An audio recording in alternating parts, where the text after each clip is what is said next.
n'abadukurikira mu byumve neza cyane ko kuri iyi si turiho hari amadini yaje kugira ngo azayobye abantu abajyane mu maboko ya Satani. Ibyo ni ihame. Abadukurikiye n'ayo mashusho turaza kugenda tuyashyiraho kugira ngo babashe kugenda babona ibintu bakurikiye ko ari nko kugikuzimu. Navuga ngo ni ukugikuzimu kuko ni ibintu bigaragara noneho bidahishe. Tujye tuvugisha ukuri, turi mu bihe bikomeye aho umuntu asaba gukanguka akurikije ijambo ry'Imana icyo rimusaba. Wari uruzinduko ruteye ubwoba rukomeye cyane, kandi uvugeho mu magambo make n'impamvu bakoze urwo ruzinduko. Naje mbona umukuru wa kiliziya yageze muri Canada nk'uko asanzwe akora ingendo zitandukanye hirya no hino ku isi. Ku itariki 27 z'ukwezi kwa karindwi umwaka wa 2022 Papa François yitabiriye imihango yo kwiyeza y'igipagani ndetse no kuramya ibigirwamana. Ubwo yakoraga urugendo rwe aherutse muri Canada, ni ibintu byashyizwe hanze n'abagatolika ubwabo, barimo kuvuga bati uyu mukuru wacu nubwo ari uwacu,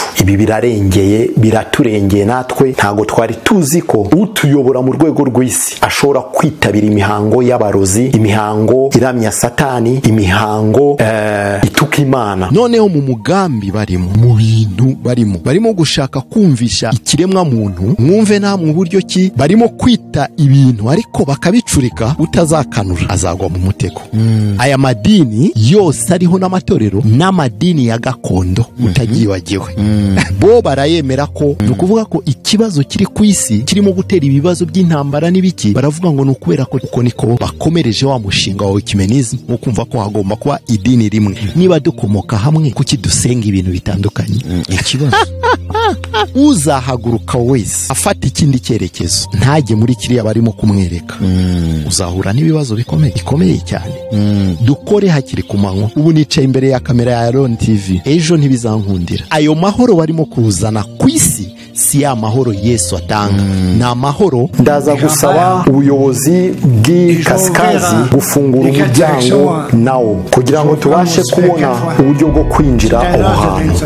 Ndaza no gusaba ubuyobozi bw'ikusi kugira ngo badufungurire uwo umuryango wa ba nyogokuru. Ndaza guhuha muri iyi firimbi yanjye inshuro enye. Ni igufwa ry'imbata yo mu ishyamba nabonye harenze imyaka hafi 20 njya nyifashisha mu mihango yanjye. Abantu batinyutse kuvuga ngo ariko namwe mujye mureba bareba ngo ibyo bintu ninde utabona ko ari montage. Nabahaye na link babikuraho, biri kuri site ya Vatican se yari monteye.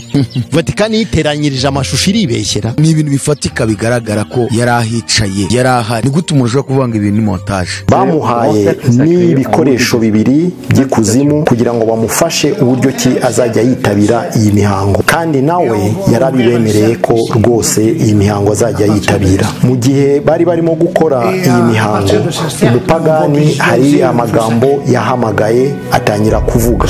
Ni ukuvuga ko turaza gufata n'itabi ryo mu buryo bw'umwuka turishyire muri uyu muriro, hanyuma turaza no guha icyubahiro ibintu bine by'ingenzi cyane muri iyi mihango. Ubu bujiji tuzabugeza ryari? Ni gute umuntu ashobora kubona ibintu nk'ibi ntakanguke, ntajye no gucukumbura? Niyo mpamvu ubona amadini nyine azana ibyo bintu by'imihango. Njya mbona ngo bajya kuzana ubutaka muri Isiraheli, abandi bakazana amabuye ngo yo muri Yorodani Yesu yabatirijwemo, abandi bakazana amavuta ngo yayo tereko by'amatabaza 7, agasanduku ya sanduku y'isezerano. Uyu munsi abantu benshi bamanika amabendera ya Israel muri ntuza mu nsengero zabo, nyamara iriya bendera rifite amabanga akomeye y'isi y'umwijima.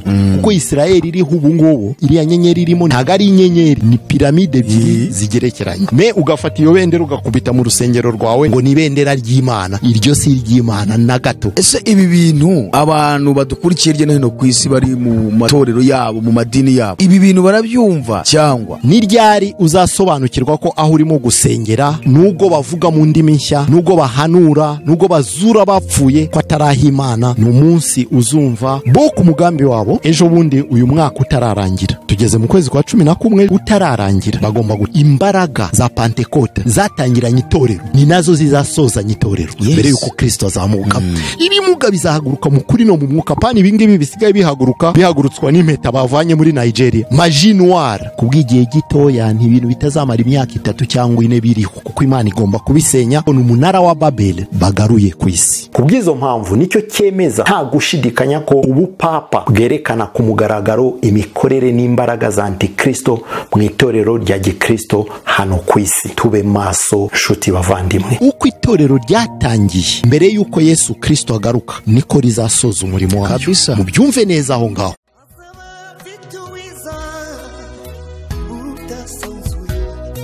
Azaba afite ingororano yo guhema buri wese, guhana n'imirimo yakoreye hano ku isi. Nawe nshuti yanjye aza kwambika ikamba. Reka nongere ngusuhuze mwene data kandi mukundwa, kurikira ibiganiro bitambuka kuri Iron TV, ishakiro ry'ubutumwa bwiza bw'ubwami bw'Imana. Ndakwifuriza amahoro y'Imana aho uri kuri iyi migabane y'isi. Imana kandi komeze guhira imirimo y'amaboko yawe. Turashimira buri wese ufata umwanya agakurikira ubu butumwa bwiza tugenda tumugezaho, kandi turashimira n'umuntu ufata umwanya we akabwohereza inshuti ze, abavandimwe, kugira ngo ubwami bw'Imana bukomeze kwamamara. Imana igumugisha cyane, kandi navuga ngo wowe wabaye, wowe urushye, uremerewe, wikomeza kwiganyira, wiringire Yesu kuko ari we gisubizo cy'ibibazo by'abari mu isi yose. Umwiringire, umukomereho, ntucogore, byanga byakunda isaha n'isaha Imana izakurengera. Uyu munsi rero tugira umugisha none ukongera kubona umutumirwa wacu Patrick Kamanzi, kandi ndibwira ko abantu benshi mumaze kumumenya. Reka tumuhe ikaze kugira ngo asuhuza abashyashya, kuko abandi bo ngira ngo bo baraziranye, hanyuma niturangiza adusengere twinjiye mu kiganiro cyacu cy'uyu munsi. Karibu. Haleluya, haleluya. Yesu ashimwe bavandimwe. Nongeye gushima Imana cyane. Yesu ashimwe kandi ahabwe icyubahiro cyinshi cyane. Umwami w'abami usumba abandi bami. Murakoze kongera kunyakira imbere ya kamera ya Iron TV. Ni umugisha kuri ngewe cyane, kuko Imana ingiriye ubuntu kugira ngo mbashe gusangiza ubwoko bw'Imana ikimana ishaka. Mvuga ko ari ubuntu yangiriye, si uko mbikwiriye. Yewe muwe yagomba gutoranya, ndakeka ko ntari nkwiriye, ariko kubw'ubuntu bwayo yarabikoze. Ndayishima. Mu mpande enye z'isaho muri Imana ibaho umugisha, umwami Yesu abaho umugisha. Reka dusenge Imana. Mana nkuru, Mana ishobora byose, mubyeyi mwiza, mu izina ry'umucunguzi wacu Yesu Kristo, twongeye kugushima no kuguha icyubahiro kuri uyu mwanya mwiza. Data, kubw'ubuntu bwawe uyu mwanya twongeye gukora umurimo wadutumye. Dukwiriye gukora hakiri ku manywa, kuko bugiye kwirana igihe umuntu atazabasha gukora, nk'uko ijambo ryawe ribitubwira muri Yohana ibice 9 guhera ku murongo wa 4 kugera ku murongo wa 5. Nkwiriye gukora imirimo ye wantumye hakiri ku manywa. Bugiye kwira ni igihe umuntu atabasha gukora. Ku murongo wa 5 ngo nkiri mu isi ndi umucyo w'isi. Udushoboze Mana nziza kugira ngo dukore hakiri ku manywa, iyi si itarafata ibindi byemezo byo kwinjiza isi mu mwijima, kandi duharanire ikintu cyose kizatuma tukiri hano ku isi tuzaba umucyo w'isi. Icyubahiro kibi cyawe, Mwuka wera w'Imana uduhumekere, ntidukureho ntitwongereho, mu izina rya Yesu. Kandi ndizere ko n'abakuri iki kiganiro ubutumwa bari bufashwe, kandi ari benshi bari bufata icyemezo uyu munsi cyo gukizwa, bagaha ubuzima bwabo Kristo. Urakoze Mana nziza, ni mu izina ry'umucunguzi wacu Yesu Kristo dusenze twizeye, amen. Uyu munsi twifuje kuganira ku kintu gikomeye cyane kigaragaza papa mu ruzinduko rwe yari yagiriye muri Canada. Ntago nagira ubusobanuro nge mbitanga, ahubwo mwebwe murabuduha. Yego. Ariko mu byo twagutumiriye n'icyo kintu tumaze igihe kinini cyane. Abakurikira Iron TV bamaze kumenya content yayo, ko intego tugenderaho ni ukwerekana ibibazo biri mu madini mu isi, kuko amadini yabeshya abantu, yashutse abantu, ugasanga buri wese ashinze idini afite intego ye. Nkunda kuvuga ngo iyo utegereje neza amadini ari hano mu isi ni amadini ageze kuri 4. Irya mbere ni idini ryashinzwe kubw'umuntu ariko abifitemo indamu ashaka kugira ngo abo business kugira ngo areko yabaho. Uwa kabiri ni uwarishinze ku bwa misiyo ya Satani, uwafite intego ye kugira ngo asohoze umugambi mubi wo kurimbuza ikiremwa muntu. Uwa gatatu, reka mvuga gatatu rya kane ryihorere. Uwa gatatu ni uwarishinze ariko akarishinga ari itorero Imana imuhaye misiyo kugira ngo atangize umurimo. Uyu rero we nta nubwo akunda kumenyekana cyane. Nabyise idini ariko itorero rya Kristo ryo si idini kuko riba riyoborwa na doctrine ijambo ry'Imana. Gusa hari igito naryo rihinduka idini bitewe n'ibindi bongeyemo. Rero icyo shaka kwivugira nuko ibyo tugenderaho kuri Aaroni no gukomeza guhishurira abantu ikibazo gikomeye amadini yazanye mu isi. Amadini afite ibibazo, inyigisho z'ubuyobe, inyigisho zirebana n'inyungu bifitiye, ntabwo bavuga ijambo ry'Imana uko riri. Aya madini arorganize ugasanga nayo afite ibindi bintu bubatse bidanyeganyezwa. Rimwe na rimwe ugasanga bashaka kuvanga ibya politike y'isi n'iby'itorero cyangwa se n'iby'ijuru, kandi buriya Yesu yaravuze ngo ibya Kaisari mube Kaisari, n'iby'Imana mube Imana. Niba ugeze mu mwanya wo kuvuga ngo urayoborwa n'ubutegetsi bw'isi, sohoza ibyo bagushakaho niba bidashobora kwanduza ubugingo bwawe. Ariko niba ugeze mu by'Imana wifati ibya leta z'isi ngo bizane mwiyobokamana. Noneho wakutegeza ukareba rero amadini hirya no hino mu isi yamaze kuvanga ibyo bintu ko ari bibiri. Ibyo byose ni ibibazo bigenda bigaruka ku bantu bakurikiye ayo madini. Kubw'iyo mpamvu tumaze ikindi cyane dutambutse ibiganiro kubw'uyu mugabo uyoboye Kiliziya Gatolika ku rwego rw'isi, Papa. Tukerekana ikibazo cye. Hari n'idini rimwe rikunda kumufokasingaho cyane ry'Abadiventiste umunsi wa karindwi. Nubwo nabo hari igihe bakuru abishyira, ariko hari ibyo bamuvugaho byinshi by'ukuri. None kuri uruzinduko yagiriye muri Canada ku kiganiro nabonye, kiganiro nagize ubwoba narikanda ndavuga ariko se ubu abantu bakurikiye ibi bintu barabibona cyangwa biracaho ngaho cyane abayoboke biryo dini nibo nitaho cyane kuko abandi bo nabo hari ukundi bamwumva, ariko abantu bari muri iri dini ibi bintu barabibona. Ibi bintu arimo tugira ngo wongere dusobanure neza iby'uruzinduko rwa Papa yagira muri Canada aho yari yagiye ibyabaye. Karibu. Murakoze cyane. Niba nakurikiye neza bwa buryo butatu bw'abashinze amadini n'amatorero, bwa gatatu bavuze ko ari uwashinze itorero ubwo ayobowe n'umwuka w'Imana kugira ngo asoze iby'Imana yakoze. Uwo ni muzima. Siko bimeze. Uwo ni muzima. No kuvuga ko mu yandi magambo n'abadukurikira mu byumve neza cyane ko kuri iyi si turiho hari amadini yaje kugira ngo azayobye abantu abajyane mu maboko ya Satani. Ibyo ni ihame nk'uko abafarisayo n'abasadukayo bari bariho icyo gihe cya Yesu. Misiyo bari bafite ko ari kugira ngo batandukanye abantu n'Imana, ariko bitwaje umwambaro. No muri iki gihe niko bimeze kuko harimo amadoctrine atandukanye, ibintu bitandukanye bidahuye n'ijambo ry'Imana. Reka mbaho urugero. Niba Bibiliya itwereka neza cyane uburyo ki tugomba kubatiza abantu, n'urugero nakantu koroshye kamwe gusa nshyizemo mbere yo gutangira. Ijambo ry'Imana katubwira ko ugomba kwinika donc emerger, gushyira mu mazi menshi ugakurayo, nukuvuga ububatije. Gushyira mu mazi ukamuvana mu menshi, ariko umuntu akaza akakubwira ati no, ayo mazi ntago ari ngombwa, reka tugusukire ku gahanga. Ibyo tayari muri Bibiliya ntaho byanditse. Niba idini usengeramo ari uko bimeze, umenye ko rwose muri hanze y'ijambo ry'Imana. Aho ho ntituzajye tunabeshyana cyangwa se tugende tworosaho. Tujye tuvugisha ukuri. Turi mu bihe bikomeye aho umuntu asaba gukanguka akurikije ijambo ry'Imana icyo rimusaba.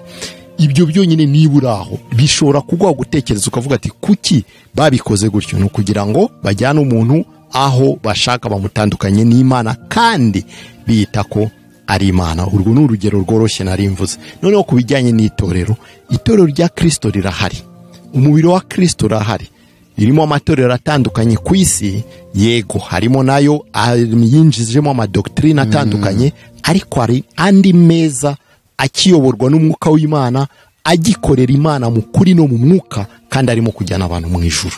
Arahari nubwo asigaye ari makeya ariko arahari. Amen. So uharanire Imana igukangure, usenge cyane, ikuyobora aho hantu aho hari hakiri principe z'Imana. Muri makeya ni ako nashakaga kugira ngo wenda batavuga ngo tujano kurwanya amadini n'amatorero. Ose umwuka turimo, ariko nkuko umukozi w'Imana yabivuze, kumurika ukuri niyo mission ya Lone TV, igaragaze ayo madini n'amatorero arimo kuyobya abantu nimuhagarikiraho mugaruke ku Mana. Amen. Noneho tugarutse kuri urwo ruzinduko rw'umuyobozi mukuru wa Kiliziya Gatolika, Papa Francis cyangwa se Papa François. Icyo kiganiro nagishyize kuri Les 12 ouvriers, nkuko na wenda sinabibwiye. Nitwa Patrick Kamanzi, ku batanze ari ubwa mbere mu mbonye. Ndi umugabo ndubatse, mfite umugore umwe n'abana 3, 2 b'abahungu n'umukobwa umwe. Abanyoboye umuryango wa Les 12 ouvriers. Mission yacu no kuba abasaruzi. Mu Kinyarwanda twavuga ko ari abasaruzi 12. Abasaruzi 12 kuvuga ko turi 12 gusa, turi benshi. Iryo ni izina umwuka yaduhishuriye kugira ngo twitwe gutyo muri iki gihe cyo gusarura. Dufite channel yitwa Les 12 ouvriers kuri YouTube. Niba utarayibona ushobora gukanda muri YouTube ukandika Les 12 ouvriers cyangwa Patrick Kamanzi, urahita ubona ubundi butumwa butandukanye. Rwari uruzinduko ruteye ubwoba, rukomeye cyane. Rwari uruzinduko ruteye ubwoba. Reka nduvugeho mu magambo make n'impamvu bakoze urwo ruzinduko, hanyuma muvandimwe udukurikira, Imana ikugenderere kandi nawe ukanguke uve mu bitotsi mu izina rya Yesu. Iyo tariki naje kubona, mbona kuri televiziyo mpuzamahanga ya Vatikani, mbona muri site ya Vatikani, mbona umukuru wa Kiliziya yageze muri Canada nkuko asanzwe akora ingendo zitandukanye hirya no hino ku isi. Agezeyo bamwakiranye ibyubahiro bikomeye nkuko bisanzwe. Muri iyo mission, mu byo yagiye gukora y'uruzinduko rw'iminsi ngaho yarafiteyo, imwe muri mission yakoze kwari uguhura n'abiswe ngo abasangwa ubutaka bw'abaho ngaho, cyangwa se ba nyiri ubutaka niba nabyita gutyo. Muri abo ba nyiri ubutaka harimo abantu, ndakeka ko ari na bose d'ailleurs, baba bambaye ibintu nawe ubona ko ari ibintu bidasobanutse, bya bindi bisa nk'iby'abapfumu n'ibiki byose, ibintu nk'ibyo. Abo ngabo yagomba guhura nabo abaganirize mu rugendo yise ko ari urw'ubumwe. Okay? Rw'ubumwe. Murazi ko iryo jambo ubumwe, amahoro, nicyo kintu barimo guharanira muri iyi minsi y'imperuka. Nabyo ndabisubiraho neza cyane. Agahoma munwa, Papa François yitabiriye imihango ya Satani yo kuramya imyuka mibi muri Canada. Yesu cyura itorero ryawe. Umurongo uvuga ngo Yesu cyura itorero ryawe niryo sengesho, yaba wowe ureba aya mashusho cyangwa ukurikirana ubu butumwa ugomba gusenga, yaba wowe yaba njyewe tugomba gusenga muri iki gihe, twinginga Yesu tuti Yesu ngwino. Umwuka n'umugeni nibavuge ngo ngwino. Aka kanya tugomba kuvuga tuti ngwino mwami. Niryo sengesho rikwiriye abera muri aka kanya, kuko iyi minsi nitagabanwa n'intore z'Imana ziraza kugwa mu kibazo. Twakubiswe n'inkuba, turumirwa, ururimi rubura amagambo yo kuvuga. Tumaze kubona iyi nkuru y'incamugongo yasohowe n'umufrere wo muri Katolike, umukiriziya Katolika yitwa Peter Diamond, ivuga uburyo uwiyita ko ahagarariye Yesu ku isi yitabiriye imihango ya Satani yo kuramya imyuka mibi muri Canada ejo bundi ku itariki ya 27 Nyakanga umwaka w'2022. Turashimira Imana cyane mushiki wacu uri muri Canada dusengana, yabonye iyi nkuru abona adashobora kuyihererana, arayitwoherereza kugira ngo tuyimenyeshe isi yose. Niba uyita cyangwa se isi yita Saint Père, Holy Father, uwo bandikira ngo iyo bamwandikiye baramwandikira ngo à sa sainteté le pape François uwera, ni ukuvuga bamwita uwera, bamwita umukiranutsi, mu yandi magambo yiyita ko aha ari mu cyimbo cya Kristo hano ku isi. Niba ageze aho agaragariza isi yose ko Imana twizera atariyo yizera, bakristo mu muri inyuma, ibi ntimwabyibazaho koko? Tumaze igihe tubakangurira ku mushinga urimo kujya ku mugaragaro w'impuzamadini ufite intego yo gufata abana b'Imana bakabajyana mu maboko ya Satani, ariko benshi baracyashidikanya. Papa ni wakuriye uyu mushinga, abashumba benshi cyane b'amatorero y'abarokore bamaze kujyamo, ku buryo bamaze kubatiza ngo ni idini rimwe ryitwa Krislamu. Krislamu ni ukuvuga ngo Christian na Islam bavanze, barimo kubita ko ari Krislamu. Imana idutabare cyane. Nk'uko iyo foto murimo kuyibona aho ngaho, niyo ya mazu atatu nababwiye, ingoro eshatu y'abayisilamu, y'abakristo, y'abandi abayahudi n'abandi ba Buddha n'andi madini aramya Satani.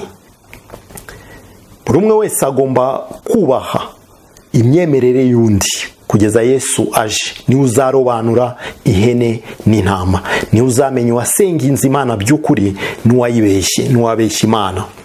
Twebwe abana b'abantu ntago tugomba guhata abantu ngo bahuze imyemerere kandi bidashoboka. Nabi video ivuzeho muri video yabanzirije iyi ngiyi. Ni naho haturutse montage y'iyo foto murimo kureba mwese, igaragaza Papa n'umukuru w'abayisilamu ku isi barimo gusomana nk'uko mubireba. Iyo ni montage bakoze, barahoberanye, ariko kubera icyo kintu cya Krislamu bashatse kugaragaza ko Islam na Christianisme bamaze gusomana, bamaze kuba umwe. Kandi ibyo byose ni muri wa mugambi wa oecumenisme, impuzamatorero, impuzamadini, niba ari uko nabyita. Kubw'izo mpamvu nicyo cyemeza nta gushidikanya ko ubu Papa bwerekana ku mugaragaro imikorere n'imbaraga za Antikristo mu itorero rya Gikristo hano ku isi. Tube maso nshuti bavandimwe. Noneho mu mugambi barimo, mu bintu barimo gushaka kumvisha ikiremwa muntu nkaho tugomba kuba umwe nk'uko Yesu yabivuze. Reka nsome wenda Bibiliya yanjye iri hafi hano, reka nsome umurongo umwe mwumve namwe uburyo ki barimo kwita ibintu ariko bakabicurika, utazakanura azagwa mu mutego. Azagwa mu mutego neza cyane. Reka nsome mu gitabo cya Yohana, ijambo ry'Imana muri Yohana ibice 17. Wenda reka mpere ku murongo wa 20, ariko umurongo nshaka n'uwa 22. 20 aravuga ngo sinsabira aba bonyine, ahubwo ndasabira n'abazanyizezwa n'ijambo ryawo. 21 ngo bose babumwe nk'ukuri muri nge, ngo data nanjye nkaba muri wowe, ngo nabo babe umwe muri twe, ngo ab'isi bizere ko ari wowe wantumye. Umurongo nashakaga ni 22, ngo nanjye mbahaye ubwiza wampaye, ngo babumwe nk'uko natwe turi umwe. Urumva? Aho ni ubumwe, babumwe nk'uko natwe turi umwe. Ni ukuvuga ko misiyo barimo gukora ngo iyi si, aya madini yose ariho n'amatorero n'amadini ya gakondo utagiwagiwe. Ubyumve neza, n'amadini ya gakondo bo barayemera ko ari amadini asenga Imana. Amadini ya gakondo n'amadini n'amatorero twese tubumwe nk'uko data, nk'uko Yesu ari umwe na data. Ni ukuvuga ko ikibazo kiri ku isi kirimo gutera ibibazo by'intambara n'ibiki, baravuga ngo ni ukubera ko tutari umwe. Ikindi ni ukugira ngo dushyireho ikintu kizaduhuza twese. Baricara basanga ngo ariko ni umushinga watangiye kera, oecumenisme, impuzamatorero n'amadini, ni umushinga wa kera cyane, ariko ubu ni urimo gusohora. Binashobotse muri uyu mwaka utararangira, cya kigo nababwiyeho ubushize bazagitaha ku mugaragaro, wenda nacyo naza kukivugaho mu magambo magufi kuko byose ni shene.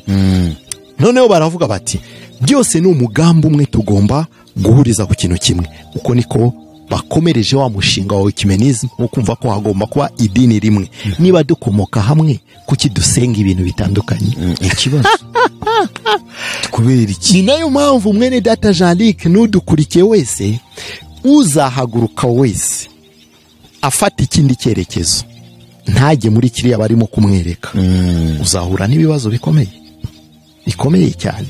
Ukuvuga ngo azahura n'ibibazo bikomeye cyane, agomba kugendera mu cyerekezo cyabo. Reka tuvuge hakiri ku manywa ijambo nasengeyemo muri Yohana 9:4-5, dukore hakiri ku manywa.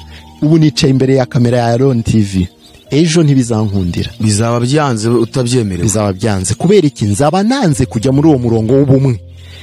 Eske ubumwe ni bubi? Ntabwo ari bubi. Ni bumwe, ni bwiza cyane. Ariko ubwo bumwe barimo gushaka si ubumwe bw'Imana. Ayo mahoro barimo kuzana ku isi si ya mahoro Yesu atanga. Ni amahoro abeshya abantu kugira ngo twese twisange muri ka gatebo, batujyane mu maboko ya Satani badushikirizemo. Papa muri uwo mushinga, ubu ngubu ni ukuriye uwo mushinga w'ubumwe w'amahoro ku isi. Kandi muri UN ni inama zikorwa zikemeza ko hagomba kubaho ubwo bumwe, then ikiriziya ubirimo kurishyira mu bikorwa. Papa ni ukuriye umushinga. Singe mu mateka yaho byatangiriye, ariko turi ku ruzinduko rwo muri Canada. Nararebye kuri televiziyo mu binyamakuru, apana ya mateleviziyo yacu, ni kuri site ya Vatican, ni televiziyo ya Vatican. Naratangaye cyane mu makomantere y'ubushize kuri kiganiro kiri kuri channel ya Les 12 Ouvriers. Abantu batinyutse kuvuga ngo ariko namwe mujye mureba ibo bareba ngo ibyo bintu ninde utabona ko ari montage. Mwene data, ngo ninde utabona ko ari montage. Montage nabahaye na link babikuraho, biri kuri site ya Vatican. Vatican se yari monteye? Vatican iteranyirije amashusho iribeshyera? Nose yakwibeshyera? Ni nkuko nakora ibintu binsebya nkabishyira kuri channel ya Les 12 Ouvriers, byashoboka se? Akubura nk'umuntu ushobora kuvuga iryo jambo, bura ntabwo yaba yarabaye convaincre w'iryo dini. Exact. Kuko ni ibintu bifatika bigaragara ko yarahicaye, yarahari. Ni gute umuntu ushobora kuvanga ibintu montage? Bigaragaza ko uyu yabaye convaincre n'idini. Ntabwo ashaka kumva ahari ko ari habi, aba yumva ariyo nzira yonyine yamugeza ku Mana. Exact.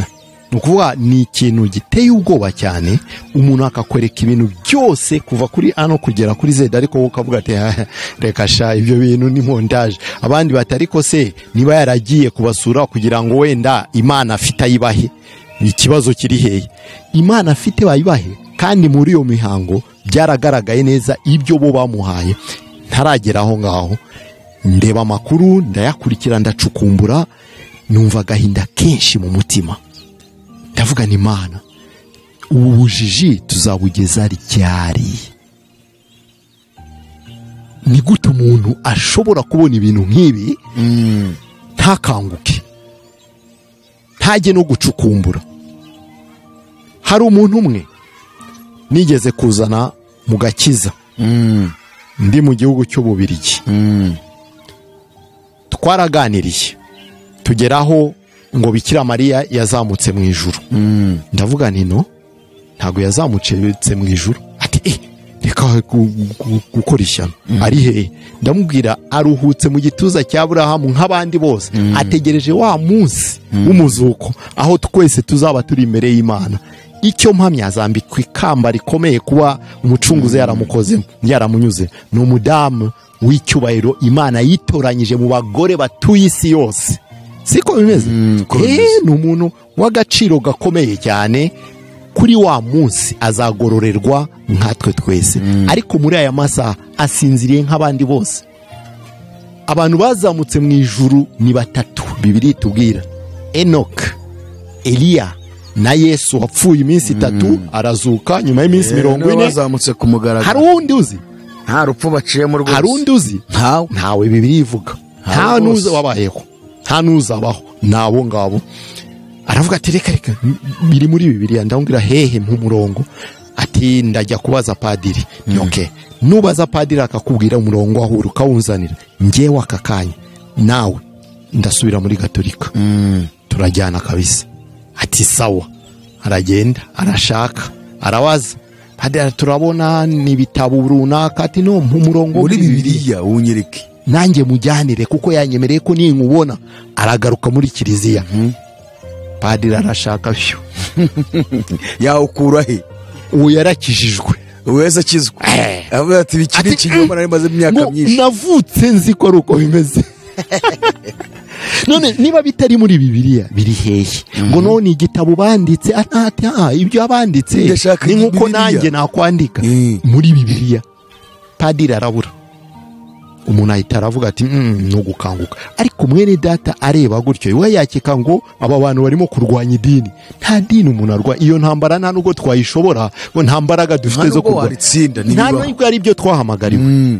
Twahamagariwe kuvuga ubutumwa. Matayo 28, nimugende mubwirize amahanga yose mubahindure kuba bigishwa banyu. Nicyo twahamagariwe. Ntabwo twahamagariwe kurwanya amadini no noneho umugabo agera muri Canada. Muri abo banyagihugu niba ari abasangwa butaka nabatwa se uyu munsi nabatwa hano mu Rwanda bakitwa batwa. Bitwa ngo nabasigajwe inyuma n'amateka. Ariko nakuvuga iryo jambo rivuze gutyo ku isi murivuga abatwa muri rusange tuvuge ba nyiri igihugu. Abantu tuvuge nk'u Rwanda, abatangije u Rwanda babandi urumva batanye bitwa batwa baza kwitwa basangwa butaka, ubu basigaye bitwa ngo nabasigajwe inyuma n'amateka. No kuvuga mu Rwanda ni bamwe mu bantu batangije iki gihugu tuvuge ba kera cyane babaga mu mashyamba batunzwe n'ibindi bintu. No muri Canada bene abo ngabo nibo papa yagiye guhura nabo muri mission imwe muri mission yarafiteyo. Ariko niyo yahaye umwanya munini cyane. Agezeyo ahura nabo. Wavuze kuri bufata amashusho uyafata ari kuri channel rwose ushatse yashyireho hano kugira ngo birebere badakeka ko arimo nabo bavuge ngo montage bayirebe neza niba ari montage. Iyo si montage. Nushidikanya mwene data ko ari montage, jya kuri site ya Vatican site yabo, ujye no kuri TV yabo bita KTO no ni KTO ya niba ntibeshye TV ya Vatican Catholique niba ari biki urandika tubiraza no kuri YouTube biriho byose. Nushaka wandike no muri Google gusa uruzinduko rwa papa muri Canada byose urabibona. Ntaga montage se byaba biri ku binyamakuru n'ibiki byose tu oya nukuri kuzuye. Ubyirebere hanyuma ufata umwanzuro umuka wera akuyobore. Muvandimwe aricara baba turajya ahuye nabo. Icyaje gukurikira ni iki nuko yakoranye nawe imihango ya gipagani iteye ubwoba. Aricara n'abakardino biwe bose, abakardinal n'abandi batandukanye bicara muri iyo salle batangira imihango. Baramusaba bati tugiye kugusaba kugira ngo ube umwe muri twe. Babandi bavugaga ngo ese muzi mute ko ataragiye kubaha imana ye afite. Mubyumve neza, nibo bamusabye bati tugiye kugira umwe muri twe. Umwe muri twe ni ukuvuga ko abajoining mbega abo wabo. Papa aricara aho ngaho n'abakaridinali bose baraho. Uwo mupfumu agatangira kubasubizamo ibyo bavuga. Arababwira ati nimuhumirize tugiye gukora ibyo dukora. Barahumiriza ati mufate ukuboko mugushyire ku mutima. Barabikora. Noneho barangije atangira guhamagara imyuka yo mu kirere y'Iburasirazuba y'Iburengerazuba. Nabibonye ndikanga. Ndavuga nisi uyu ni umukuru uvuga ngo hagarara itorero ku rwego rw'isi. Ya mihango yose ya gipfumu yose. Bien, komeza umva. reka namwe mwihere ijisho mukurikire iyi filime y'imihango yabereye muri Canada ejo bundi nk'uko twabibabwiye mu minsi ishize ku itariki 27 Nyakanga z'uyu mwaka turimo w'ibihumbi 2022. Nimwikurikiranire namwe iyo mihango. Ndagerageza gusemura mu Kinyarwanda, ariko abashaka amakuru nyayo yo gukurikirana mu Gifaransa, yaba gusoma cyangwa se mushaka kuyireba iyi video mu Gifaransa, aho twakuye aya makuru kuri iyi video mushiki wacu yatwoherereje. Aya makuru ari kuri vaticancatholique.com. ni ibintu byashyizwe hanze n'abagatolika ubwabo, barimo kuvuga bati uyu mukuru wacu nubwo ari uwacu, ibi birarengeye, biraturengeye, natwe ntago twari tuzi ko utuyobora mu rwego rw'isi ashobora kwitabira imihango y'abarozi, imihango iramya Satani, imihango ituka Imana. Ntago twari tubizi, niko kubishyira hanze gutyo kugira ngo abantu barusheho gukanura amaso. Ubwo yakoraga urugendo rwe aherutse muri Canada ku itariki 27 z'ukwezi kwa karindwi umwaka w'2022, Papa François yitabiriye imihango yo kwiyeza igipagani ndetse no kuramya ibigirwamana. Iyi mihango yateguwe kugira ngo bakire gusa François muri iyi mihango. Bamuhaye n'ibikoresho bibiri by'ikuzimu kugira ngo bamufashe uburyo ki azajya yitabira iyi mihango, kandi nawe yarabibemereye ko rwose iyi mihango azajya yitabira. Mu gihe bari barimo gukora iyi mihango, umupagani hari amagambo yahamagaye atangira kuvuga, avuga ngo nyogokuru w'iburengerazuba, ngwino ujye muri iyi mihango umanura imyuka yawe, ngo tugiye gukora ikintu kimeze nk'ikizenguruka mu buryo bw'umwuka, ikintu kimeze nka zero mu buryo bw'umwuka. Noneho turaza gufungura icyo kintu kizengurutse uyu munsi bihereye mu mwuka, kuko uwo muriro watambwe uhuriza hamwe abantu bose babaho mu buryo bw'ibyaremwe, mu buryo bwaremwe. Ni ukuvuga ko turaza gufata n'itabi ryo mu buryo bw'umwuka turishyire muri uyu muriro, hanyuma turaza no guha icyubahiro ibintu bine by'ingenzi cyane muri iyi mihango: amazi, umuriro, umwuka wo mu kirere n'ubutaka n'isi. Turaza guha icyubahiro n'uburyo bwakozwemo bw'amazi, hanyuma n'ibiribwa by'imbuto by'ibyatsi hamwe n'umuntu, kugira ngo tubashe kubona uburyo bwo kwinjira muri icyo cyerekezo. Ndaza gusaba ubuyobozi bw'ikasikazi gufungura umuryango nawo kugira ngo tubashe kubona uburyo bwo kwinjira aho hantu. Ndaza no gusaba ubuyobozi bw'ikusi kugira ngo badufungurire uwo umuryango wa ba nyogokuru. Turaza guhesha icyubahiro ubuyobozi bw'ikusi n'ubuyobozi bw'abasogokuru. Ndaza gufungura impande enye zose z'ubuyobozi, cyangwa se ndaza gufungura ibyerekezo bine. Ndaza guhuha muri iyi firimbi yanjye inshuro enye. Ni igufwa ry'imbata yo mu ishyamba nabonye harenze imyaka hafi 20 njya nyifashisha mu mihango yanjye. Mbere yo gukora nabasabaga kugira ngo buri umwe wese afate ukuboko kwe agushyire ku mutima. Buri umwe wese uri kumwe natwe afate ukuboko kwe agushyire ku mutima. Umutima ushobora kwifashishwa mu buryo bw'amagambo muri uyu mwanya, ahubwo niho umuremyi yashyize ubwenge mu bantu. Ni ngombwa cyane, ni iby'ingenzi cyane ko uwo mutima ugenda ugahura n'ubwo bwenge. Ndasaba nyogokuru w'iburengerazuba wo kuduha uburyo bwo kwinjira hantu hahariwe ho hejuru, hahariwe ya myuka yo hejuru, kugira ngo iyo myuka ibashe kuza kubana natwe, kugira ngo tube umwe ndetse tube abanyembaraga hamwe.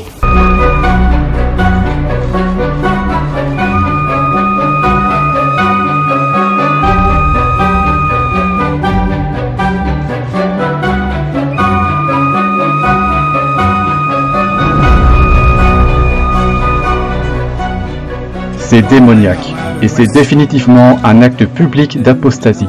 ibi ni imihango y'ikuzimu ijana ku ijana, ni imihango yo kwimura Imana neza cyane. Umuntu wese uzababwira ngo mwitabire imihango nk'iyingiyi ya gipagani nk'uko François yabikoze n'abakaridinali be b'ibinyoma, ibi bintu byo kwimura Imana abantu babirimo ni abantu gusa n'abantu batavugisha ukuri cyangwa se ntibazi ibyo barimo kuvuga. nk'uko Toma yabyigishaga ngo umuntu najya kuramya irimbi ya Muhammad azaba yiswe umuntu wimuye Imana. Nkuko mubibona iyo video aho ngaho kuri iyo mihango murabibona neza, ni irimo abakuru b'amadini. Uwo hejuru wambaye umukara ngo ni schismatique orientale, sinzi ibyo ari byo. Ukurikiyeho ni Papa François, ukurikiyeho ni Heretique Anglican, uhagarariye idini ry'Abanglikane n'abandi.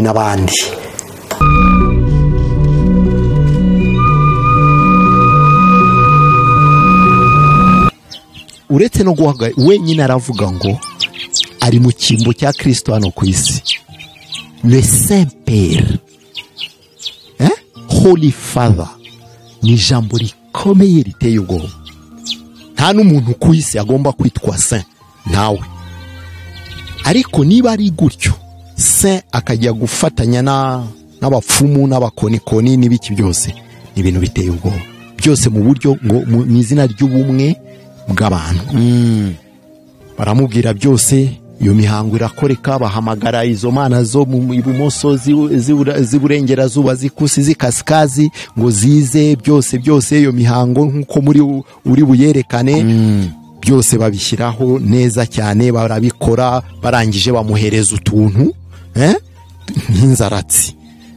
Ni nkuko wafata aka kantu ukagafata utiyakiraka, uzajya ukabika uzajya ukagendana, sibyo? Uzajya ukabika ngo donc ugafite akangaka ntuzakibagirwa. Hari abantu benshi bameze gutyo n'abakristo, ukumva umukristo avanga Imana n'ibyisi n'indi mihango, akafite akantu nkaka, uko amaze gukaraba akakibuka akagashyira mu mufuka cyangwa akagashyira mu isakoshi cyangwa akagenda mu biro. No mu matorero ya gikristo barimo benshi. Brother Jean-Luc, sinzi niba wari wabibona hano mu Rwanda. Oya, barimo benshi. Umuntu akavuga ngo fata ya mazi mu matorero njya mbibona, nawe urabibona ngo fata ya mazi tuyasengere. Barayasengera, ati noneho iri cupa ry'aya mazi ntuzanywe, cyangwa uzajya usomaho dukeya ubike, wagera mu biro unyanyagize mu biro mu izina rya Yesu, kandi ni mu itorero ry'umwuka pana ry'abapfumu. Atunyanyagize mu biro, abana bawe basukeho utuzi, gutyo muzareba imivumo izagenda, muzakira indwara n'ibikingo, kandi ako gacupa ukabike, uzajya ugakoresha uku kwezi kose. Urumva iki kintu nta hantu biba bigihure no kwizera Imana. Nowe ni imihango ya gipagani y'imitongero. Uyu muntu ntaba yizera Imana. Ibyo tuyizera ntabwo tuyizerera mu mazi cyangwa ikindi kintu icyo ari cyo cyose, ahubwo twizera ko aho turi hose iri kumwe natwe. Niba niyo mivumo Imana yivanaho. Ariko urumva ko uwo mwuka no mu matoro ya gikristo avuga ngo ni iby'umwuka, kandi ikimbabaza nuko n'ubundi n'ubikoze abeshya ngo ni umwuka ubimubwiye. Nicyo kibazo gikomeye. Nikomeye n'ubyemeye akumva ko ari umwuka wayoboye umukozi w'Imana, umuhanuzi. Abantu kwishakira Imana ubwabo byarabananiye. Exact. Bashaka Imana y'abandi bantu. Exact. Niyo mpamvu n'ibyo byose tuba tubivuga, ubu bitagutangaza ko kuri Aironi iki kiganiro gitambukaho hari abantu bazandika mu commentaire ati nimo gasebye umushumba w'itorero rikomeye ku isi. Benshi cyane. Hari nabo njya mbona nagiye ntambutse abapasa Muzesi bamuvuga bavuga kuri Papa, hakaza ubu ati shitane amashitane mujugunywe kuzimu, ati mwamashitane mwe mwakimwe, kubera ko ngo yavuze kuri Papa. So nukuvuga ngo rero abantu bamaze kwiringira abandi ko ari bo nzira n'ukuri n'ubugingo, kandi biravuga ngo Yesu niwe nzira n'ukuri n'ubugingo, kandi Yesu tumugeraho biturutse kuki no kwizera ijambo ry'Imana. Noneho Yesu akaba muri twe, natwe tukaba muri we, nk'uko wadusomeye muri Yohana 17 umurongo wa 20. Urumva rero iki ni ikibazo abantu bafite. Niyo mpamvu ubona amadini nyine azana ibyo bintu by'imihango. Njya mbona ngo bajya kuzana ubutaka muri Isiraheli, abandi bakazana amabuye ngo yo muri Yorodani Yesu yabatirijwemo, abandi bakazana amavuta ngo yarayo, tereko by'amatabaza 7, agasanduku, ya sanduku y'isezerano, Yesu kamusubiza ku musaraba. Bira byose byari imihango yakorwaga mbere ko Yesu aza mu isi. Ariko noneho umuntu arabizanye, kandi Yesu umunsi yapfaga ku musaraba akavuga ngo byose birarangiye. Ibyo byari birangiye. None umuntu acyabizana mu rusengero, mu nzu ye yubatse afitemo abayoboke, agasa nk'ugaro ya mihango ya mbere yuko Yesu aza mu isi. Bivuga ngo Yesu agaragaje ko atari yapfa. Ntabwo arapfa, misiyo yamuzanye ntabwo arayisohoza. Kubera ko abantu rero biringiye umuntu aho kwiringira Imana, bakagira ngo ni ukuri. Turagaruka ku ruzinduko rwa Papa, ko ngiye biriya bintu byanteye ubwoba cyane. Ndavane ko abakristu bari muri idini ya Kiliziya Gatolika ibi bintu barabibona, nkavuga n'ahari wenda iyi myuka uyu muntu abamo niyo koko yafasha abantu bose bari mu idini, bigatuma itabarekura ukuri kose niba kubone bakabona wa mwijima, ahubwo warabafashe bazi ko bari mu mucyo kandi bari mu mwijima. Ubwo rero turagira ngo udusobanurire uyu mugabo Papa hari ahantu yicaye, ibyo bamukoreye, none turebe abantu bari muri iri torero. Nako sito nabo ntago bakirya itoro, ni idini. Aba bantu bicayemo bariciramo bamaramo iki, bakoramo iki? Niba umuyobozi ubahagarariye wiyitira ko ari wahagarariye Imana mu isi cyangwa se Yesu ku isi, arimo kujya mu mihango ya gipagani, akajya muri iyo myuka mibi, iyo myuka mibi niyo yakomeza gutongera mu bayoboke b'iryo dini, bigatuma batumva ukuri. Ariko se ubuso butumwa mu buratambuka, kuki batumva ukuri? Ikintu gikomeye cyane, subi inyuma gato kuri ibyo byayo ibitereko by'amatabaza, udusanduku twari turimo kuvuga, amatorero twasengemo benshi muri twebwe ibyo tubibonamo, twabibonyemo, ariko Bibiri tugira ngo tuzamenya ukuri, kandi ukuri kuzakora iki? Kuzatubatura. Hari igihe umuntu yicara ahantu uko kuri baguha akaba ariko wakira. Natwe ntitwabonaga ko ariko bimeze, ariko nyuma umuntu agasobanukirwa, ugasanga mu rusengero harimo ibyo bitereko, ugasanga mu rusengero harimo utwo dusanduka, harimo n'ibendera rya Isiraheli. Reka nkubwire, iriya nyenyeri iri mu ibendera rya Isiraheli rimwe naryo tuzabivugaho. Uyu munsi abantu benshi bamanika amabendera ya Isiraheli muri ntuza mu nsengero zabo, nyamara iriya bendera rifite amabanga akomeye y'isi y'umwijima. Kuko Isiraheli iriho ubu ngubu, sibyo turimo kuvugaho, ifoko dusobanukirwa ko atari ya yindi y'Imana iri mu mugambi wayo. Isiraheli nyayo, abisiraheli nyabo, igihe cyabo cyo guhishurwa kirimo kugera.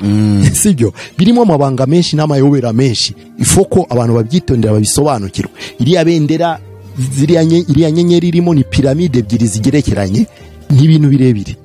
Harimo na piramide koko ebyiri zigerekeranye, ntago ari inyenyeri, ni piramide ebyiri zigerekeranye. Urumva ni ibintu byinshi.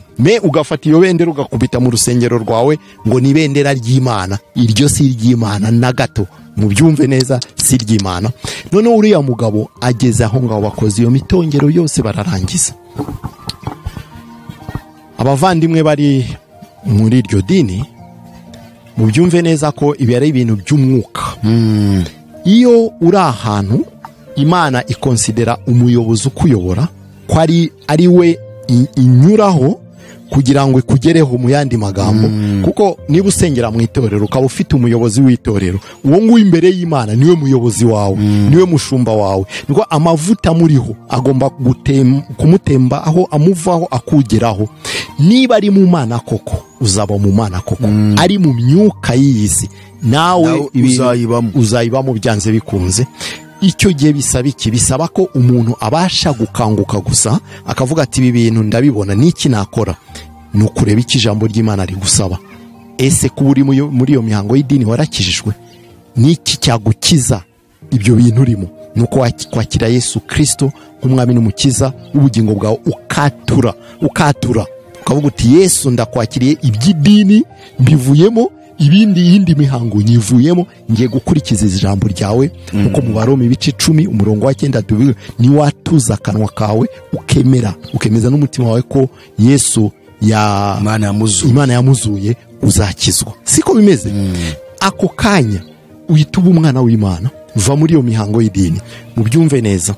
Noneho uriya mugabo asoza icyo gikorwa muri Canada, amashusho aranyanyagira ku isi, ariko abantu babibona nk'aho ari normal. Ariko nshima Imana ko hari abandi Imana yatoranyije, bya bihumbi 7 bitapfukamiye Bayali biracyahari, barakangutse.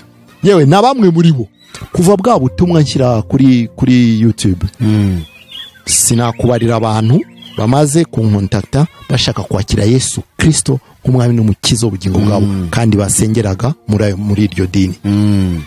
No kuvuga ko abo ni abantu Imana yatoranyije kugira ngo cya cyenda cyari kibafunze ku maso kiveho.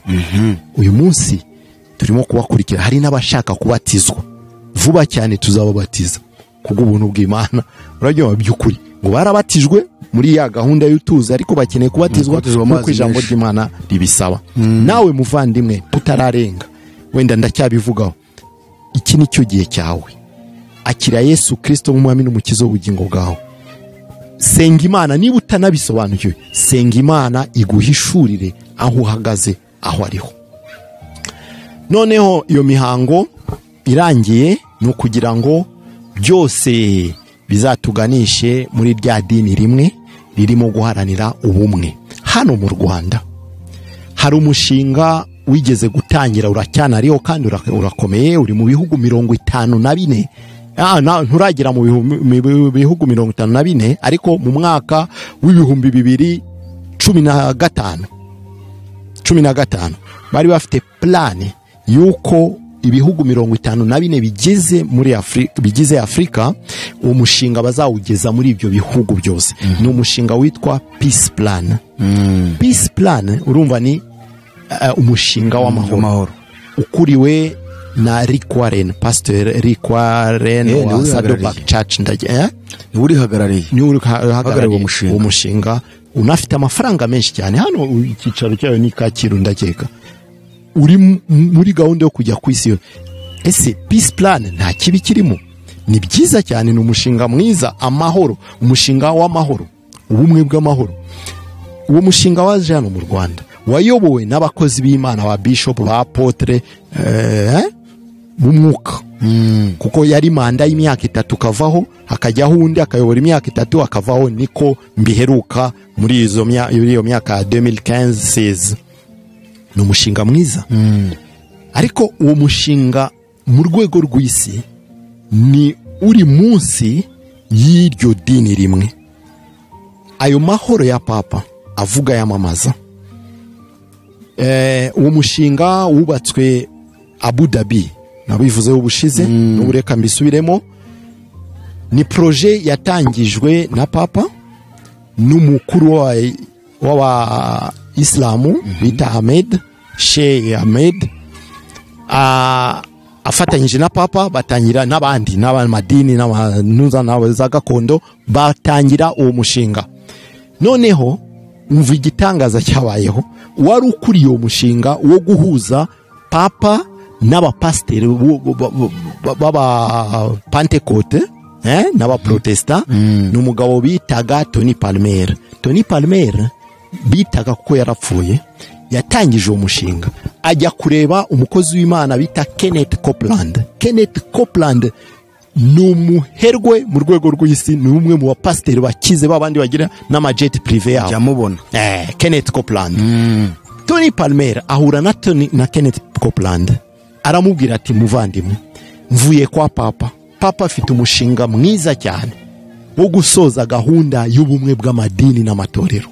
Nkawe ufite ijambo rikomeye mu bapasiteri evangelique, bapasiteri bemera umvikana, ijwi ryegera kure cyane kumva. Yes, barumvikana. Ubwo ndimo kubasobanura kugira ngo musobanukirwe ibintu neza. Tony Palmer ahuye na Kenneth Copeland muri Amerika, aramubwira ati, mvuye kwa Papa. Iyo video nayo iri kuri channel yacu, ayo mashusho ndayaguha nayo. Nayo tunyuzeho barebe ukuri kw'ibintu, ntago ari ibintu bibihimbano. Bakora seminar ikomeye.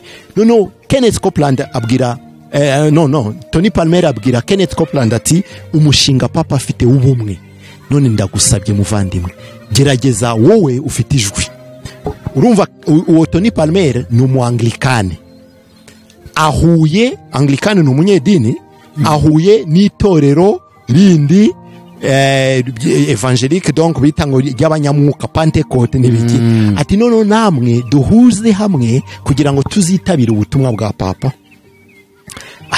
ati dore hari n'ubutumwa yampaye arabumwereka Kenneth Copeland arabireba ati ibi bintu ni bizima kandi biba birimo n'ifaranga byinshi cyane iyo ritaza kuba mu ifaranga benshi ne bari kubyita ntago bari kubijyamo faranga ni peace plan tuvuga ifite amahera menshi barasuka n'ibindi byose urabyumva noneho ako kanya Tony Palmer na Kenneth Copeland bemeza ko bagomba gushaka abantu Kenneth Copeland ategura igiterane iwe ku rusengero gihuje abapasiteri baturutse hirya no hino mu mpande enye baze muri icyo giterane noneho n'uwo Tony Palmer aze bahuriraho abaha umushinga wa papa icyo giterane baragipanga kiraba cyari mu mwaka wa 2019 niba ntibeshye kiraba baraza bakora umushinga barekana uburyo ki iyo gahunda imeze Tony Palmer yerekana n'ubutumwa bwa papa yaboherereje ababwira uburyo ki n'ubu ngubu semena ujame n'ubu cyangwa se nta yandi mahirwe tuzabona abahamagarira ko bagomba kumva icyo kintu cy'ubumwe bahuza umutima umwe bose basenga Imana kuko bakomoka ku Mana imwe barabyemeza iyo video barayerekana noneho Kenneth Copeland n'abandi bari mu nama nabo bakora video ya nentuza ya selfie bakorera papa baramubwira bati nyakubahwa papa rwose uyu mushinga twawishimiye kandi tuzaza mu Butaliyani nkuko wadutumiye inama zacu turaziguhaye rwose uyu ni umushinga mwiza w'amahoro y'isi bakora selfie barangije nabo bayiha Tony Palmer azayajyanire papa nyuma y'igihe gitoya bahurira kwa papa intuza noneho Kenneth Copeland aganira umushinga n'abandi ba Joel Osteen nonza Teddy Jakes n'abandi bapasiteri bakomeye ku isi benshi barabishyigikira Rick Warren tuvuga nawe muri uwo mushinga ari ndani uyu mushinga Peace Plan uyu wa Peace Plan ari muri uwo mushinga ubwo nawe ari muri uwo mushinga w'isi yose bose bafashe urugendo igitondo kimwe kwa papa buf arabakiriye i Vatikani bapanze gahunda n'ibiki byose bavuye muri iyo nama nyuma y'iminsi mike uriya wari ukuriye uwo mushinga wa Tony Palmer wo mu Anglikane kubw'ibyago akora impanuka mu Bwongereza yitaba Imana amaze kwitaba Imana cyari igihombo gikomeye kuri papa kandi yari inshuti ye magara bamaranye imyaka n'uyu muyobozi mukuru wa Anglikane yari akuriye apana ku isi we yari akuriye Anglikane South Africa mu Bwongereza ndakeka n'umuntu ufite ijambo mu itorero uriya bajyanye mu ruzinduko muri Canada uwo bajyanye pana muri Canada we yapfuye mbere Canada n'ejo bundi we yapfuye muri 2019 ibi byose bagitangira umushinga wo kubaka iriya headquarter yabo iriya Abu Dhabi noneho barangije icyaje gukurikiraho Tony Palmer yitaba Imana umushinga usa nk'uhagaze kubera iki kubera ko umuyobozi aba ari umuyobozi niwe wari ukuriye iyo initiative gukangurira amadini n'amatorero abayitabye Imana ariko umushinga niho ahagaze wakererewemo bashyiraho izindi strategy ako kanya nibwo baje kwemeza noneho gutangiza n'uriya mu Mwarabu nyine wo mu Islamu Sheikh kuriya abayisilamu batangiza uwo mushinga bajya Abu Dhabi gusinya ayo masezerano muri Emirate Arabi Unis bagiye gusinya ayo masezerano yo gutangiza ikigo kizahuriramo ayo madini n'amatorero yose ingoro imwe y'abakatolika y'abakristo indi ngoro y'abayisilamu indi ngoro y'abayahudi idini ry'abayahudi n'andi madini ya gakondo n'ibiki byose bose bakazajya basengera ahantu hamwe aho ngaho bene data b'abadive bajya bavuga bati hari itegeko ry'icyumweru ngo bazakuraho umunsi bagategeka umunsi wo gusenga sinzi uko babisobanura n'ibiki sindicana nabo ngo tuganire kuri ibyo bintu cyane ariko ibyo byo kuri urwo ruhande koko hari umunsi umwe kuri iyi si tuzabyuka mwene data batubwire ngo ntago twemerewe gusenga iminsi yose, tugomba gusenga umunsi umwe impuzamadini n'amatorero. Ibyo byo bizabaho kandi koko niko bimeze. Noneho birangiye bashyiraho iyo gahunda yo gutangira icyo gikorwa, kubaka icyo kigo. Bacyubaka Abu Dhabi, bagiha architect ukomeye ku isi bita David Adjaye.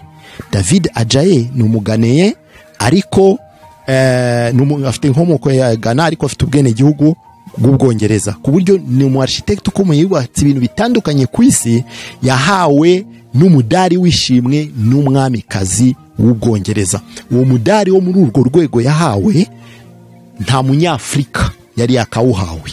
David Adjaye niwe wabaye wa mbere mu myaka 170 n'ingahe Ubwongereza butanga bene iyo medaille, niwe wari uwa mbere mu birabura wahawe iyo medaille yishimwe. Niwe bahaye icyo kigo kubaka icyo kigo. Warimo akigejeje kuri mu mushinga kwari kugira ngo 2022 bibe byarangiye bataha icyo kigo. Noneho igitondo kimwe muvandimwe uzumva hano mu Rwanda mu bihugu dukikije aba bishop, aba apotre, bose pasteur bafite za doctora na za masters muri theology buri indege Kanombe, bose bagiye mu muhango. Abahaji, abasheha, abaki bose bagiye mu muhango w'ubumwe, abapadiri, abasenyeri, aba evangeliste tu. Ariko ikibazo kiri aha ngaha, ibi bintu bya ecumenisme ko ngiye mbona bisa nkaho bya bimaze igihe kinini cyane. Tuvuge ko wenda ibyo ari bagiye kubishyira ku mugaragaro, wenda akaba bashinze ibyo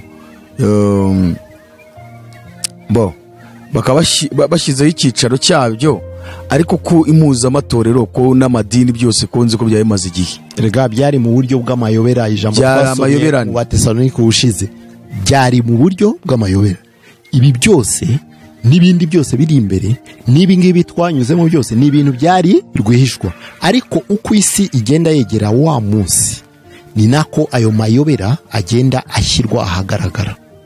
Ni ukuvuga ngo Imana agenda ibyeyura ibigaragaza, ibireka kugira ngo bibe, kuko wa munsi uri hafi kuba, kandi ntuzabaho kurya kwimura Imana kutabanjirije kubaho. Ibi byose birimo kubaho ni ukwimura Imana. Dore ikibazo mfite, ese ibi bintu abantu badukurikiye hirya no hino ku isi bari mu matorero yabo, mu madini yabo, ibi bintu barabyumva cyangwa nicyo kintu kimbabaza? Mwumva muzi ikintu nakora? Niba uduha information yuzuye neza, nta bintu by'inuza, n'amakuru nabo basacinga bakayabona, bakabona ibyo bintu, icyo cyicaro bubatse, bakabona uburyo hagiye kubaho amadini yose akibumbira hamwe n'ayagakondo akishyira hamwe. Abakristu, kambita abakristu, abayoboke b'ayo madini ya gikristu, ubu murindiriye kuzajya muri iyo mihango, namwe mukazayoborwa n'abo bantu bahurira muri iyo mihango n'umukuru ku rwego rw'isi wa Kiliziya Gatolika wagiye akicara mu mihango ya gipagani, bakamutongera bakamubwira ngo iri ni ihembe ngo ryatoraguwe aha n'aha ngo rimaze imyaka inini, narikanze ngo mwishyamba iri niri ngo iri baba ngo ibiki, ngo ndahamagara ngo Imana ngo iburasirazuba ngo iburengerazuba ngo basogokuruza bacu, narikanze. None abantu mudukurikiye murumva ko hariho bamaze kurangiza icyicaro cy'impuzamadini n'amatorero, harimo n'amadini ya gipagani ngo naya gakondo. Abo bose mugakomeza kwicara imbere yabo ngo babayobore. Iyo tuvuze gutya abantu bavuga ngo nuretse ngo muradukuramo ngo mutujyana he? Iki kintu twagiye tukigwamo kenshi, abantu bakandika, haracyariho wazima bakandika ngo muratuvanamo ngo mutujyane. Icyambere ni ukubanza kumenya ko aho uri atari heza, banza unabimenya ubyakira mu mutima wawe. Uvuze neza cyane uti baratuvanayo batujyaneye. Reka mbabwire bene data nshuti bakundwa, ahaho ni heza, hararyoshye. Abo wasenga Imana mu kuri no mu mwuka baracyariho pe. Umwuka w'Imana azakuyobore, ugende mu itorero rimwe mwirinde, urebe ibihakorerwa n'ibiki, ubyumve neza.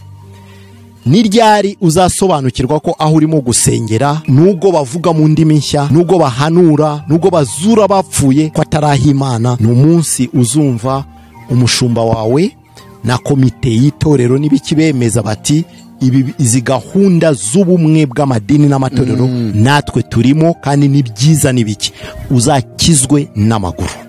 Ibyo ndabikubwiza ukuri, uzahunge hakiri kare. Ntago rizaba rikiri itorero, rizaba ari ryabaye idini nk'uko mwene data yavuze, ryarashinzwe kugira ngo rizayobye abantu, ryarindi rya Satani ariko ryitiriye Imana.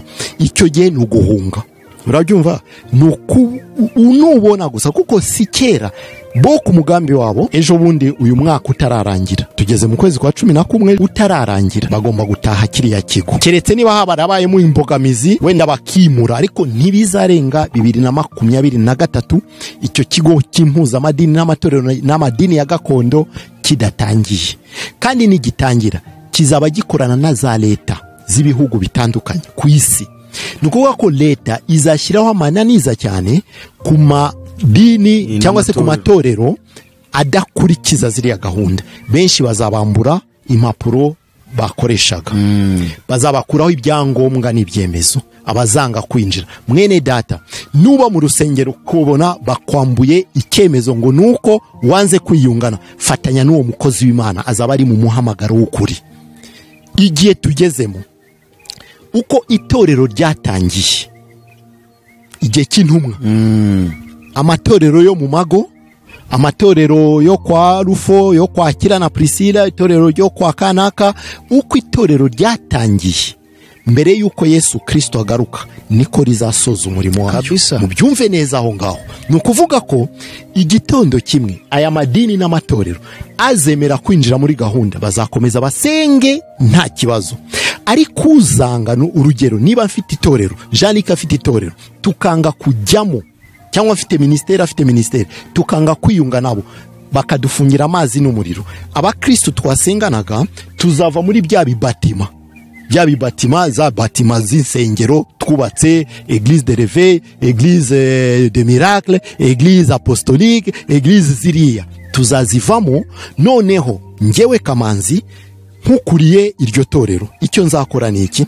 Nzafata abakristo mbabwire nti kuko ntitukemerewe gusenga ku mugaragaro, ariko Jean-Luc yari umudiakre mu itorero, iwawe ushobora kuzakira abantu 10 mujye musengana. Icyo gihe bazajya babi 10 mu itorero ryo kwa Jean-Luc. Kamanzi wanjye nanjye ndebe salo yanjye uko ingana, mvuge ni njyewe iwanjye 20 twajya duhura rimwe mu cyumweru cyangwa kabiri mu cyumweru dusenge. Kwa Mariko hirya Kicukiro nawe tumuhe 5.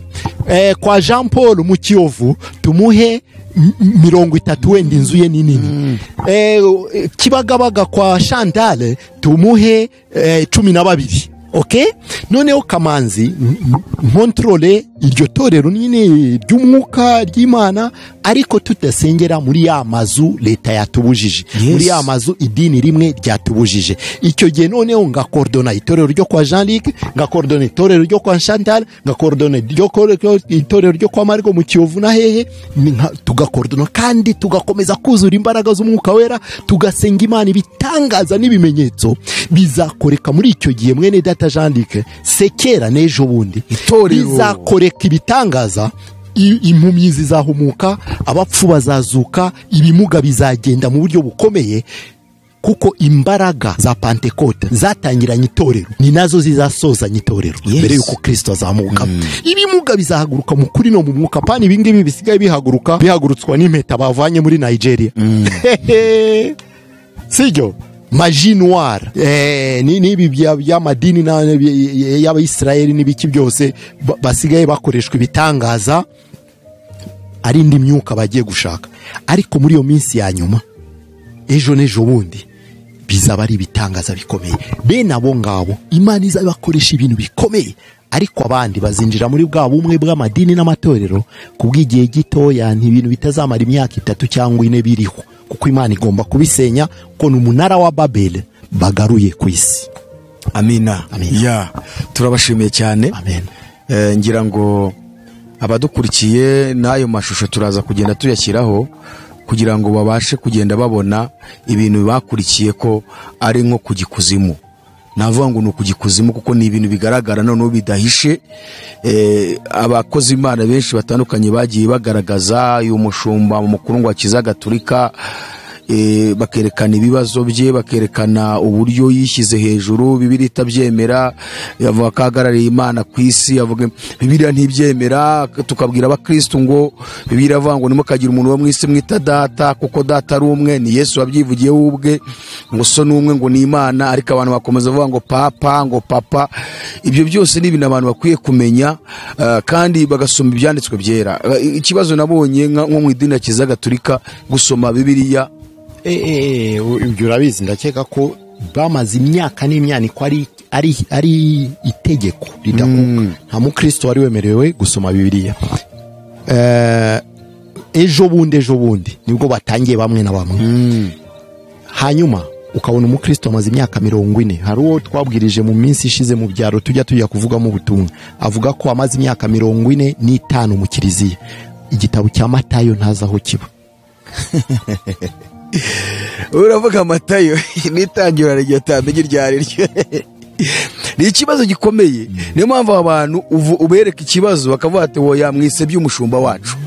Ariko Bibiliya ni umucyo utumurikira inzira zose ducamo, ukatwereka umwijima, ukatwereka n'umucyo, kandi aho umucyo wageze umwijima urahunga. Niyo mpamvu yisomye ibyanditswe byera ugasoma Bibiliya, ikwereka umucyo ikakwereka n'umwijima, kandi byombi ntibikorana ntibibaho, ntibizanaho. Kandi iteka ryose umucyo uganza umwijima, niyo waba umeze uti ijana. Urumva? So turabashimiye cyane rero, murakoze. Turashimiye iki twabyifuzaga cyane kugira ngo tubone uko tubiha abantu. Ngira ngo mwatanga message ya nyuma ku bantu badukurikiye bari muri ayo madini, cyane nk'iri dini rya Kiliziya Gatolika. Message mwabaha ukurikije ibyo uriya muyobozi wabo wagiye mu ruzinduko muri Canada, ugasanga agiye mu mihango ya gipagani, baramutongeraho bazananga amahembe ya kera n'ibiki. Nihe message ushobora guha bari abantu? Okay, message nabaha, reka nsome ijambo ry'Imana. Tugiye mu Baroma ibice 10 umurongo nawuvuzeho, ariko reka nkusubiremo neza. Mu Baroma ibice 10 guhera ku murongo wa 9. Ngiye niyo message ngiye kuguha muvandimwe, kuko nta kindi nkubwiye nivamo cyangwa se ukora ibiki, ntacyo biri ukumarire. Ariko ugomba kuva mu mwijima ujya mu mucyo, nkuko mwene data bivuze, kandi nta yindi nzira nimwe ishobora kugeza muri uwo mucyo atari inzira y'agakiza. Ngiye nibwo butumwa bumwe bukomeye nguhaye, ni nacyo cyazanye Kristo, no kugira ngo uve mu mwijima ujye mu mucyo, uve mu bujiji ujye mu gusobanuka, uve mu rupfu ujye mu bugingo. Dore ngo shyize imbere yawe inzira ebyiri, urupfu n'ubuzima. Hitamo, ni wowe ugomba guhitamo wenyine. Niba uhitamo urupfu birakureba, niba uhitamo ubugingo ni wowe ugomba guhitamo muvandimwe. Abaroma 10 murongo wa 9, icyo ni inama ebyiri ndi bubahe. Ndayiha inama ku bari muri iryo dini n'abandi bari mu madini ya gakondo, nabo birabareba. Ubutumwa bwa kabiri ndaha bene data bari mu matorero bakijijwe, bakiriye Yesu Kristo nk'umwami n'umukiza. Vuba turangiza. Ijambo ry'Imana riravuga ngo niwatuza akanwa kawe yuko Yesu ari umwami, ukizera mu mutima wawe yuko Imana yamuzuye, uzakizwa. Mwene data utarakizwa, akira Yesu Kristo nk'umwami n'umukiza w'ubugingo bwawe. Niwatuza akanwa ukizera n'umutima wawe, aho uri ca bugufi usubiremo aya magambo, uvuga uti mwami Imana, mu izina rya Yesu Kristo nemeye ko ndi umunyabyaha. Ugomba kwemera ko uri umunyabyaha. Nciye bugufi imbere yawe ngusabye imbabazi. Ugomba gusaba Imana imbabazi kuby'ibyaha byawe n'ubujiji wabaye mutabizi. Usaba Imana uti nsabye umpa agakiza kawe, kuva uyu munsi mba umwana wawe, umbere data, unyandike nanjye mu gitabo cy'ubugingo. Kora iryo sengesho uciye bugufi, ubwira Imana n'ibiguturuka mu mutima wawe, ubyatura imbere y'Imana, uvuga uti ni ukuri ndaciye bugufi, ndashaka, sibyo, ndashaka ko nkumenya, ko nkwakira nk'umwami n'umukiza w'ubugingo bwanjye. Imana izabiguha mu buryo bukomeye. Kuba bene data noneho bari mu matorero y'umwuka, mwebwe icyo mbasaba ni kuri uyu murongo ukurikiraho kuri 13, kuko umuntu wese azambaza izina ry'umwami azakizwa. Umwene datambaza izina ry'umwami ariko se bamwambaza bate batamwizera, kandi bamwizera bate bataramwumva, kandi bakumva bate atari nta wababwirije, donc ari nta wababwirije. Okay, 15 kandi bamwizera bate batatumwe, kandi babwiriza bate kandi babwiriza bate batatumwe. Okay, kuri uwo murongo ukurikira nkuko byanditswe ngo hasi ngombwa naringiye kugarukira aho ngaho bati ngo kandi babwiriza bate batatumwe. Mwebwe noneho mwakijijwe mukakira Yesu Kristo nk'umwami n'umukiza w'ubugingo bwanyu, mukaba muri mu matorero atandukanye. Iki ni igihe ubuyobe burimo kwiyongera ku isi mu buryo bukomeye. Wowe nanjye tugende dusaba Imana imbaraga, umwuka w'Imana tumanukire, tujye kubwira bene data ubutumwa bw'agakiza kukuri. Ntago bazabwizera batabwumvise, kandi nawe ntago uzahaguruka ngo ugende utatumwe. Umwuka wera agutume. Umushumba we niba atarimo kugutuma, senga umwuka w'Imana, senga Imana kohereza umwuka wayo agutume, ujye ku murima gusarura. Ibisarurwa ni byinshi, abasaruzi ni bake. Niyo message mfite kuri abo bantu. Imana ibaha umugisha. Reka dusenge. Imana nkuru, mu izina rya Yesu turagushima cyane kubw'uyu mwanya mwiza tumaze imbere yawe. Ibyo twavuze si twe, umwuka w'Imana wavugiye muri twe, jya no muri aba bene data bakurikiye ubutumwa basobanukirwe. Abenshi bave aho bari mu mwijima bajye mu mucyo, bave mu kutamenya bamenye, bakizwe mu izina rya Yesu. Kandi ndagushima ko hari abiyemeje bafashe icyemezo uyu munsi cyo gukizwa. Uhagurutse umutwe w'ingabo, wohereze mu mpande enye z'isi kuvuga ubutumwa bwiza. Ni mu izina rya Yesu dusenze kandi dusabira n'umugisha Ayalon TV, dusabira umugisha umuntu wese wadukurikiye mu mpande enye z'isi.